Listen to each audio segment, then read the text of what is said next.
ప్రాణం. పొద్దుగాల 6 గంటలకు లేస్తాం. 6 గంటలకు లేచి ఎవరు రాకముందే తల్లలకు పోయి కూర్చుంటాం. కళ్ళకు పోయేటప్పుడు 10 రూపాయల గుడాలు, 10 రూపాయల మక్కటుకులు, ఇంకా వేయించిన పచ్చి బఠానీ తీసుకెళ్తాం.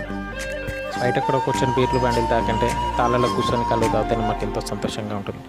నాకు మా దోస్తులందరం కలిసి ఈ ప్రకృతి ఊరిలోనే కళ్ళు తాగితే ఎంత హాయిగా ఉంటుంది. ఎంతైనా ఈ గౌడు మా దోస్తుగాడే కదా. తాళ్ళలోకి వచ్చిన వాళ్ళు నీ భోజనం కళ్ళే తాగుతారు, నీ భోజనం కళ్ళు చాలా మంచిగా అంటారు. ఈ తాగుబోతుల పెద్ద దిక్కు నేనే. క్షేమం ఆరోగ్యకరం మన గ్రామాల కళ్ళుతో. తాటి కళ్ళు తాగండి, ఊగండి.